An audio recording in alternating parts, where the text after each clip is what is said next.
আসসালামু আলাইকুম ওরহমতুল্লাহি ওবরাকাতুহু।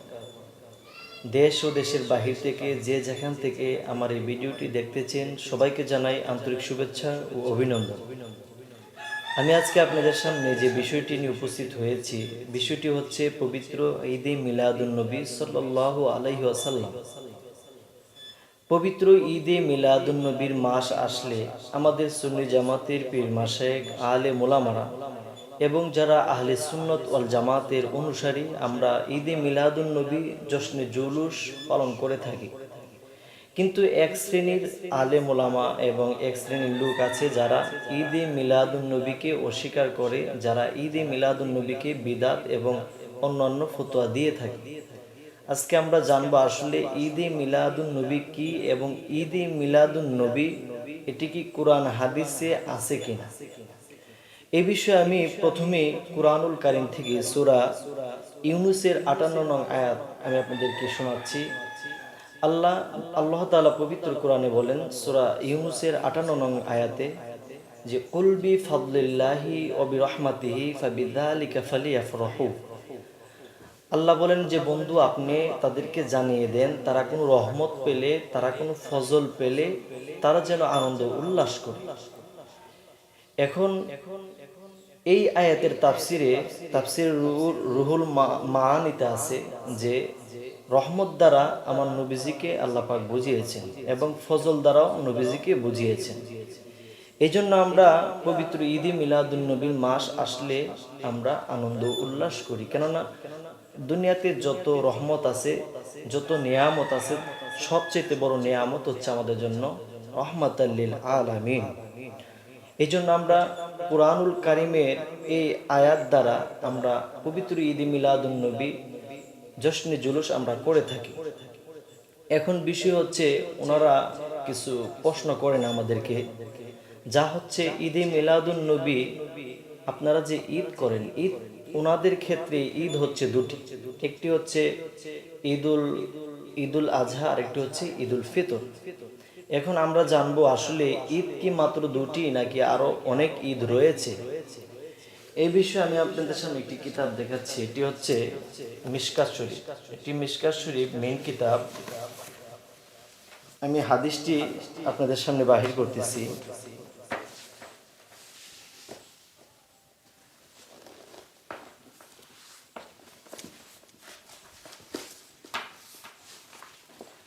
হাদিসটি এইভাবে আসছে যে قال النبي صلى الله عليه وسلم إن يوم الجمعة سيد الأيام وأعظمها عند الله وهو أعظم عند الله من يوم الأضحى ويوم الفطر। এটা মিশকাত শরীফ প্রথম খণ্ড ১৪০ নম্বর পৃষ্ঠা। যে রাসূলুল্লাহ সাল্লাল্লাহু আলাইহি ওয়াসাল্লাম ইরশাদ করেন জুম্মার দিন হচ্ছে ঈদুল আজহা এবং ঈদুল ফিতরের চাইতে উত্তম ঈদ বড় ঈদ। সুবহানাল্লাহ। অর্থাৎ হাদিস শরীফে এখানে জুম্মার দিনকেও ঈদের দিন বলা হয়েছে। কিন্তু আমার ভাইয়েরা ওনারা মনে করেন যে ঈদ মাত্র দুটি আর অন্য কোনো ঈদ ওনারা মানেন না। যে অধ্যক্ষ আব্দুল জলিল সাহেব উনি ওনার এই কিতাবের মধ্যে কুরআন হাদিস রিসার্চ করেন। উনি ওনার কিতাবের মধ্যে বলেন একজন মুমিন মুসলমানের ঈদ হচ্ছে ৯টি। একজন মুমিন মুসলমানের ঈদ হচ্ছে ৯টি। উনি ওনার এই কিতাবের মধ্যে ৯টি ঈদ উনি উল্লেখ করেছেন। ১ নম্বর হচ্ছে ঈদে রমাদান, ২ নম্বর হচ্ছে ঈদে কুরবান, ৩ নম্বর হচ্ছে ঈদে আরাফা, ৪ নম্বরে ঈদে নজুলে মায়েদা, ৫ম নম্বরে ঈদে শবে বরাত, ৬ নম্বরে ঈদে শবে কদর, ৭ নম্বর ঈদে আশুরা, ৮ নম্বর ঈদে নজুলে মায়েদা, ৯ নম্বরে হচ্ছে ঈদে মিলাদুন নবী সাল্লাল্লাহু আলাইহি ওয়াসাল্লাম। এখন আমার ভাইদের প্রশ্ন হচ্ছে ঈদে মিলাদুন নবী যে আমরা উদযাপন করি, তাহলে এই ঈদের দিন কেন আমরা রোজা রাখি? আসলে বিষয়টা হচ্ছে ঈদের দিন ওনারা বলে যে ঈদের দিন তো রোজা রাখা জায়েজ নয়। এখন এই যে হাদিস শরীফ উল্লেখ আছে যে জুম্মার দিনও হচ্ছে ঈদের দিন, তাহলে আমরা কি জুম্মার দিনে রোজা রাখি না? অর্থাৎ ঈদ হলে যে রোজা রাখলে ঈদ হবে না এরকমটা কোরআন হাদিসে নেই। এখন বিষয়টা হচ্ছে ওনারা আরো বলে থাকেন যে নবীজি যেই দিন দুনিয়াতে আসছেন সেই দিন ইন্তেকাল করেছেন, তাহলে আমরা জন্মদিবস পালন করি, ইন্তেকাল দিবস কেন পালন করি না? এই বিষয়ে আমি আপনাদের সামনে বলতে চাই যে আমার নবীজি হচ্ছেন হায়াতুন নবী। নবীজি ইন্তেকাল করেছেন, কিন্তু নবীজি আমাদের মতন মরা নয়। নবীজি হচ্ছেন হায়াতুন নবী, নবীজি হচ্ছেন জিন্দা নবী। এই সম্পর্কে একটা হাদিস, এটাও আপনার মিশকাত শরীফের মধ্যে এই হাদিসটা উল্লেখ আছে যে নবীজি যে হায়াতুন নবী, নবীজি যে জিন্দা নবী।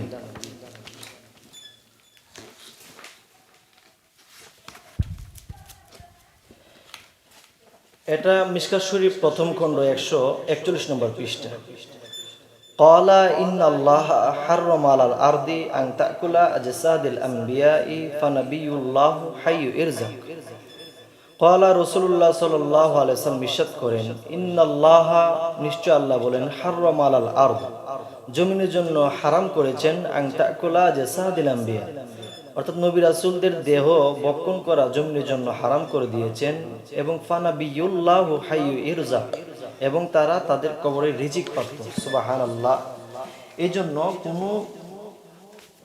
আমার নবী পাক সাল্লাল্লাহু আলাইহি সাল্লাম হচ্ছেন জিন্দা নবী, এই জন্য নবীজির কোনো মৃত্যু দিবস নেই। আরেকটি বিষয় হচ্ছে, ওনারা মিলাদুন নবীর মাস আসলে সিরাতুন নবীর আলোচনা করে, কিন্তু মিলাদুন নবীর আলোচনা করে না। এখন বিষয়টা হচ্ছে, কোনো মানুষ মারা গেলে, ইন্তেকাল করলে তার শোক দিবস শরীয়তের আইন অনুযায়ী শরীয়তের আইন অনুযায়ী 3 দিন পর্যন্ত তার শোক আদায় করতে পারবেন, তারপরে শোক আদায় করা ইসলামে জায়েজ নয়। কিন্তু আমার নবী পাক সাল্লাল্লাহু আলাইহি ওয়াসাল্লাম আজ থেকে 1400 বছর আগে উনি দুনিয়া থেকে পর্দা করেছেন, কিন্তু এখনো উনি মুমিনদের অন্তরে রয়েছেন। এই জন্য ঈদ-ই মিলাদুন নবী অবশ্যই ইসলামে জায়েজ। এই বিষয়ে এখন বিষয় হচ্ছে, আমরা সুন্নি জামাতের আলেম ওলামারা যারা আহলে সুন্নাত ওয়াল জামাতের অনুসারী, আমরা আনন্দ উল্লাস করি, কিন্তু ওনারা কান্নাকাটি করেন, কেননা এই দিন নবীজি ইন্তেকাল করেছেন। কিন্তু আল্লাহ পাক সূরা ইউনূসের 58 নং আয়াতে বলছেন, কুল বিফাদলিল্লাহি ওয়া বিরহমাতিহি ফাবিযালিকা ফালইফরাহু। বন্ধু, আপনি তাদেরকে জানিয়ে দেন, তারা কোন রহমত পেলে, ফজল পেলে তারা যেন আনন্দ উল্লাস করে। কিন্তু আল্লাহ পাক কিন্তু কোরআনে বলেন নাই নবীজির ইন্তেকাল, নবীজির পর্দার কারণে, ইন্তেকাল করার কারণে কান্নাকাটি করার জন্য। তারপর এই দিন যদি আমরা কান্নাকাটি করি, মন খারাপ করে রাখি, তাহলে এখানে শয়তানকে অনুসরণ করা হয়।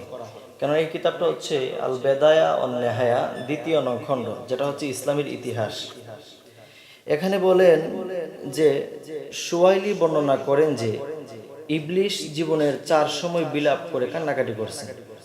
1 নম্বরে অভিশপ্ত হওয়ার সময়, 2 নম্বরে জান্নাত থেকে বিতাড়িত হওয়ার সময়, 3 নম্বরে রাসূল পাক সাল্লাল্লাহু আলাইহি ওয়াসাল্লামের জন্মের সময়, এবং 4র্থ নম্বরে হচ্ছে সূরা ফাতিহা নাজিল হওয়ার সময়। এখানে যে 3য় নম্বরে বলেছেন রাসূলুল্লাহ সাল্লাল্লাহু আলাইহি ওয়াসাল্লামের দয়াল নবীজির জন্মের সময় শয়তান বিলাপ করে কান্নাকাটি করছে। এখন আমরা যদি নবীজির আগমনের দিন কান্নাকাটি করি, যদি আমরা আনন্দ উল্লাস না করি, কান্নাকাটি করি, তাহলে এই শয়তানকে অনুসরণ করা হয়। এই জন্য আমরা এখানে কান্নাকাটি করি না, আমরা নবীজির আগমনে আমরা আনন্দ উল্লাস করি। এই সম্পর্কে নবীজির মিলাদ, এই সম্পর্কে আমি একটি হাদিস বলতেছি, মুসলিম শরীফে এই হাদিসটা উল্লেখ রয়েছে। এই হাদিসটা হযরতে আবু কাতাদা রাদিয়াল্লাহু তাআলা আনহু আনসারী রাদিয়াল্লাহু তাআলা আনহু, হাদিসটা এইভাবে আসছে, আন্না রাসূলুল্লাহ সাল্লাল্লাহু আলাইহি ওয়াসাল্লাম আনসাউমিল ইসনাইনি ফাকালা ফিহি উলিদতু ফিহি উনজিলা আলাইয়া, রাওয়াহু মুসলিম।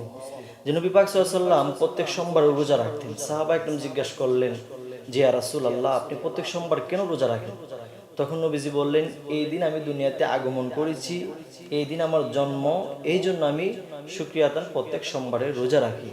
অর্থাৎ এই হাদিস দ্বারা সাব্যস্ত যে নবীজির মিলাদ নবীজি নিজেই আদায় করেছেন। এখন আমরা যে জশ্নে জুলুস করি, এটা নিয়ে আবার প্রশ্ন রয়েছে যে জশ্নে জুলুস আবার কি? জশ্নুন এটা হচ্ছে ফার্সি শব্দ, জশ্নুন এটা ফার্সি শব্দ, এর অর্থ হচ্ছে যে আনন্দ। আর জুলুস এটা আরবি শব্দ, এর অর্থ হচ্ছে মিছিল, অর্থাৎ আনন্দ মিছিল, নবীজির আগমনে আনন্দ মিছিল। এখন বিষয়টা হচ্ছে, আমরা নবীজির আগমনে আনন্দ মিছিল কেন করি? নবীজি যখন দুনিয়াতে আসছিলেন, তখন আসমান জমিন লৌহ কলম আরশ কুরসি এবং 18,000 জাত, 80,000 আলম সবাই নবীজির আগমনে আনন্দিত হয়ে গেছিলেন।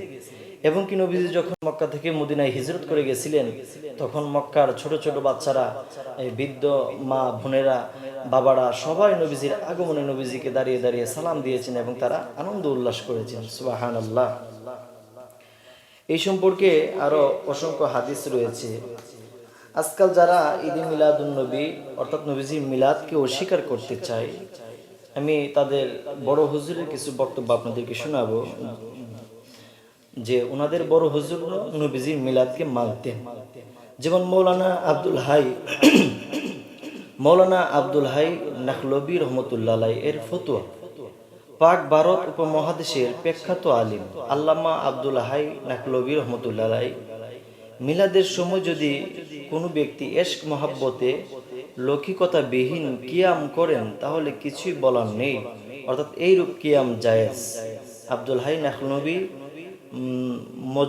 মজমুআয়ে ফতোয়ায়ে 2য় খণ্ড 347 নং পৃষ্ঠা।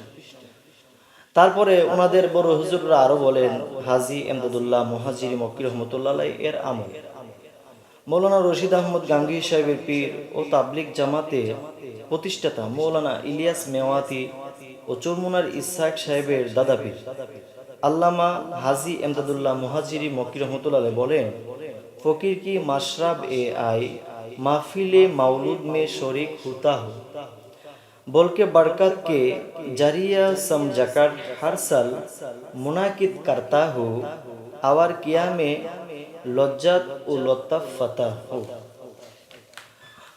অর্থাৎ এর অর্থ হচ্ছে, এই ফকিরের নিয়ম এই যে আমি মিলাদে মুস্তাফায় শরীক হই এবং বরকতের আশায় প্রতি বছর মিলাদের আয়োজন করি, আর মিলাদের কিয়ামে আমি আত্মায় শান্তি পাই। সুবহানাল্লাহ। সুতরাং প্রমাণিত হলো মৌলানা আশরাফ আলী থানভী, মৌলানা রশিদ আহমদ গাঙ্গুহি, মৌলানা আবুল কাসিম নানুতুবি, খলিল আহমেদ আহম্মটুবি প্রমুখ উলামা একরামের উস্তাদ ও পীর আল্লামা হাজী এমদাদুল্লাহ মুহাজিরি মক্কি নিজে মিলাদ শরীফ ও কিয়াম করতেন এবং এই আমলকে জায়েজ হিসাবে জানতেন। সুবহানাল্লাহি ওয়া বিহামদি। অর্থাৎ ওনাদের বড় হুজুরও নবীজি মিলাদকে মেনেছেন এবং এই সম্পর্কে কিতাবও লিখেছেন ওনাদের বড় হুজুর নসরুদ্দিন। যে ফুলের খুশবুতে সারা জাহান মাতোয়ার, যে ফুলের খুশবুতে সারা জাহান মাতোয়ার, যে ফুল দ্বারা আমার নবীজিকে বোঝানো হয়েছে, অর্থাৎ আমার নবীজি যে ফুলের খুশবুতে সারা জাহান মাতোয়ারা, অর্থাৎ আমার নবীজির আগমনে সারা জাহান মাতোয়ারা, আনন্দে মাতোয়ারা হয়ে গিয়েছিলেন। ওনাদের কিতাব থেকে সাব্যস্ত। এখানে এই কিতাবের ভিতর নবীজির আগমনের অনেক কথা এখানে উল্লেখ রয়েছে। এখন বিষয় হচ্ছে, ওনারা অনেক ফতোয়া দেয় যে নবীজির সাহাবা একরাম করেন নাই, নবীজি করেন নাই, কিন্তু আমরা কোরআন হাদিস থেকে দলিল দিলেও ওনারা এই বিষয়টি মানতে চায় না। কিন্তু দেখা যায় আজকে যে ওনারা ইসলামের নামে রাজনীতি করতেছে, তারপরে বিশ্ব ইজতেমা করতেছে ঢাকাটঙ্গিতে, তারপরে তারা যা যা যা করতেছে এগুলো তো নবীজির জমানায় ছিল না, তাহলে ওনাদের ক্ষেত্রে ওইগুলা জায়েজ হয় আর নবীজির মিলাদের ক্ষেত্রে ওইগুলা হারাম হয়। আল্লাহ পাক যেন ওনাদেরকে বুঝার সে তৌফিক দান করে, আমিন। এরকম ভাবে ওনারা আমাদেরকে আরো অনেক ফতোয়া দিয়ে থাকে যে নবীজি যেই দিন দুনিয়াতে আসছে সেই দিন ইন্তেকাল করছে, তাহলে আমরা নবীজির মিলাদ মানি, তাহলে সিরাত কেন মানি না? আমরা বলি যে আমরা নবীজির সিরাতকেও মানি এবং নবীজির মিলাদকেও মানি। এবং কি ওনাদের একজন বড় হুজুর কয়েকদিন আগে একটি বক্তব্য দিয়েছিলেন যে নবীজি আব্দুল্লাহর বেটা মোহাম্মদ, উনি 40 বছর পরে নবী হয়েছেন, এর আগে নবী ছিলেন না, নাউযুবিল্লাহি মিন যালিক। কিন্তু হাদিস শরীফ উল্লেখ আছে যে কুনতু আদামু বাইনাল মাই ওয়া তিন, যখন আদমের কোনো অস্তিত্ব ছিল না তখন আমাদের নবীজি নবী ছিলেন। এবং মুসলিম শরীফের হাদিস বাইনার রূহি ওয়াল জাসাদ, যখন আদমের রুহের কোনো অস্তিত্ব ছিল না তখন আমাদের নবীজি নবী ছিলেন। এরকম ভাবে আরো অসংখ্য হাদিস রয়েছেন যে জিবরাইল আসলেন, নবীজিকে আল্লাহ পাক তারকার সুরতে রেখেছিলেন, এরকম ভাবে নবীজির কথা রয়েছে। এই জন্য আমরা বলতে চাই যে আমরা নবীজির মিলাদকেও মানি, নবীজির সিরাতকেও মানি, নবীজির আদর্শ মানি এবং নবীজির আগমনকেও মানি। আজকে যারা কোরআন হাদিস থাকা সত্ত্বেও নবীজির মিলাদকে মানে না, আসলে কিন্তু তারা শয়তানকে অনুসরণ করে। আল্লাহ পাক যেন ওনাদেরকে হিদায়াত নসিব করেন, আমিন। আমরা ঈদে মিলাদুন্নবী করব, আমরা জশ্নে জুলুস আনন্দ মিছিল করব নবীজির আগমনে, কিন্তু আমরা এমন আনন্দ করব না যে আনন্দ ইসলামে জায়েজ নয়, ইসলামের বহিঃপ্রকাশ। আমরা এরকম আনন্দ করব যা ইসলামে আছে। আল্লাহ পাক যেন আমাদের সবাইকে দয়াল নবীজির আগমনের দিন খুশি হওয়ার সে তৌফিক দান করে। সবাই আমিন। আসসালামু আলাইকুম ওয়া রাহমাতুল্লাহি ওয়া বারাকাতুহু।